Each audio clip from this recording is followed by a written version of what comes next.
What's up everybody, welcome back to my YouTube channel. If you're new up in this channel, my name is Ntwanie Ngomane, and if you're coming back, thank you so much for tuning back in. Notification squad, I see you guys. Today I hope you guys are well. I should actually greet. I hope you guys are well. I hope you guys are still healthy and you're staying indoors, free of COVID. And yeah man, I just hope everything has been going well.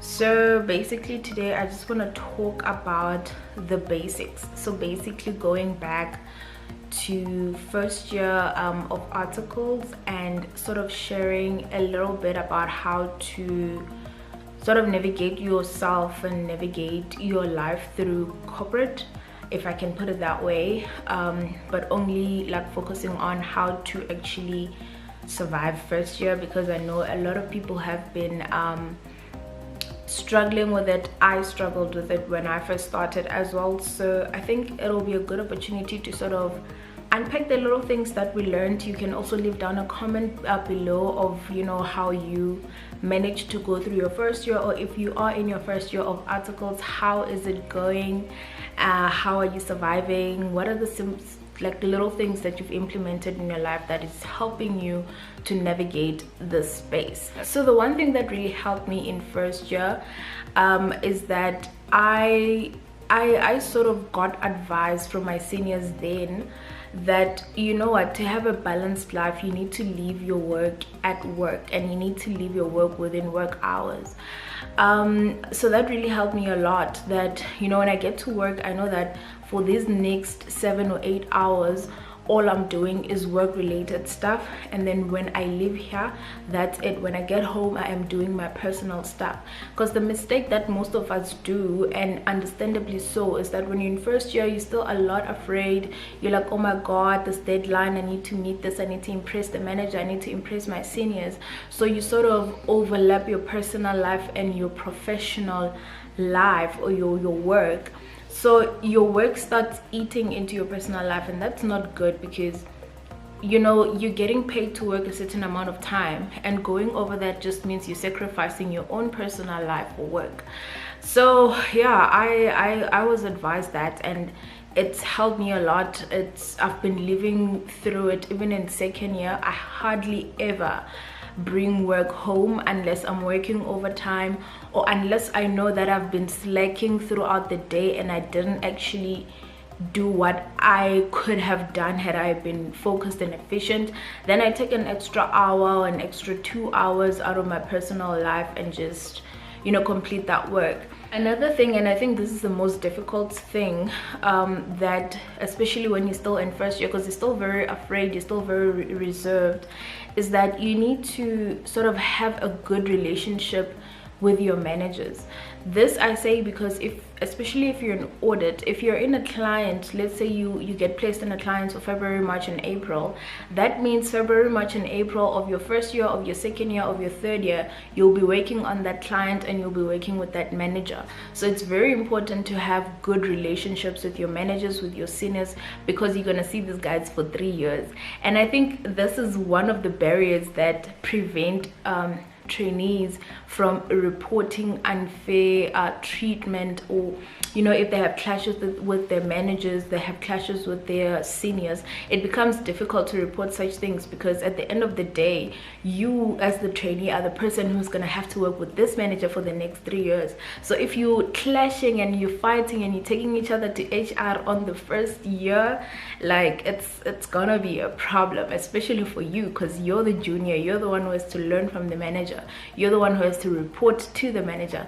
So I think fundamentally this is a flaw in most firms, in most work environments. Even it's not even specific to an audit firm. I think this is a flaw, because, you know, if there is unfair treatment from your direct manager and you report them, but you still need to work for them on that client, then, you know, you're just going to be victimized going forward, and that's just not cool. So I think the key to this is to having good relationships with your managers.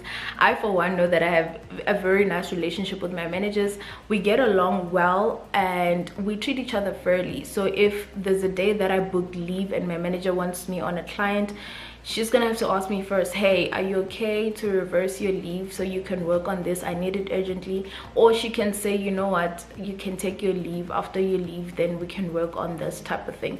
So it sort of motivates you even as a trainee to say, when I'm available, I will let you know, that type of thing. So yeah, that's the one thing, to have good relationships with your managers. Another thing also to take advantage of in first year is your attitude. Like, you need to have a positive attitude towards work.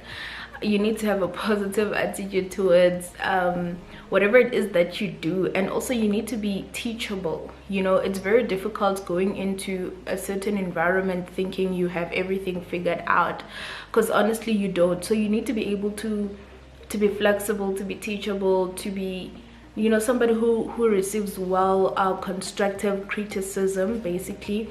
So you need to let others correct you, because you are there to learn at the end of the day, and you are not doing them a favor by being there. They're doing you a favor by teaching you what you need to learn so that you can ultimately qualify as a CA. So I think those are some of my survival tips. It's been rough, guys. First year is rough, especially if you have listed clients. Those guys work until early hours of the morning. I know my friend has worked once until like 3-4 a.m. and they needed to go back the next day at 8 for reporting. Like, it was just a mess. So I know listed clients, you have a lot of overtime, you have a lot of extra things and reports that you have to do, because ultimately they have to meet the JSE requirements in the reporting. So they can't really change the deadline. Whilst with private clients, we can change the audit committee meeting dates to suit sort of our timeline. So I have mostly private clients, and that's why I'm able to sort of we're able as a team to sort of let the client know that, you know what, we need a couple more days, we need a couple more weeks, so they can push forward the audit com meeting. So yeah, that's basically it. And also I think first year is the easiest year of your training contract. Listen, it doesn't get better. If you're in first year and it's hard and you think it gets better, it doesn't get better. You just get stronger, and you just get more used to it, because the more you go on, the better it becomes. I think another flaw, especially in first year, is that you come in and you're told what to do. Like, you're given a section and you have to do this and you have to do that, but you don't really understand why you're doing it. So because you didn't start with the team, you didn't start with the file, you don't know what the risks are with the client, you don't know what essentially the client does. I know vaguely you can know, okay, they sell they're in retail, they sell maybe food or whatever, but like, there's so many processes behind the retail that as an auditor you need to know. So you need to know what the risks are that this client is exposed to, what audit or governing body do they report to, if there is anything like that. So yeah, you come in as a first year and you just need to confirm this, you just need to get a bank confirmation, you just need to do PPE, confirm that the plant is there, confirm that this machinery is working, but you don't really understand the risks. And I need to be honest, you never really do until you are in your second year and most probably your third year, because that's when you're more involved in the risk assessment phase. That's where you're more involved in the pre-engagement phase, where you sort of do the research for the client and see if the client is risky, not risky, all of those things that they teach you in auditing about pre-engagement. That is normally done by the third year and sometimes by the second year. So as a first year, you just come in and you just sort of go with the flow and so yeah, that is first year. The second part of this video, I don't want it to be long, is I want to talk a little bit about secondment. Someone asked me, like, how does secondment work? So basically, secondment is when at the end of your training contract you get an opportunity to go abroad to one of the branches of your firm to go and get international experience, basically. So you can either go with your firm or you can go with any other firm. It doesn't matter. Just because you are with XYZ audit firm doesn't mean you can't go with ABC audit firm, because at the end of your training contract, whichever firm you're with is going to sign you off, and basically when they sign you off, they're saying your 3-year contract has ended, you are free to go. And then you can either take secondment with ABC firm, or you can choose to take secondment with your own firm where you were doing your training, right? So that's how you get to go. Basically what happens is that you go out there for different periods. People choose to go, there is short-term secondment, which I think is 3 months, between 3 months and 6 months, and then there is long-term secondment, which is about a year, 2 years. A lot of people go for 3 months because you don't know how the environment is there, you don't know if you're gonna like it, you don't know if you're gonna, you know, miss home and you want to come back, and that's not possible if you have signed a 2-year contract already. So people go for 3 months because it's the shortest, and you have the option to extend if you feel like this is a good environment for you.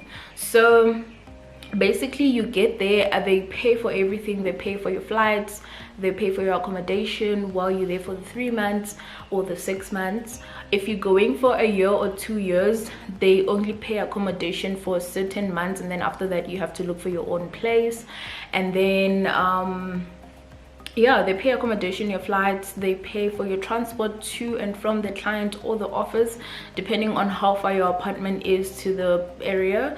So you also get a living daily allowance. So basically you won't be using your salary for anything, and I must mention that your salary will still be in South African rands.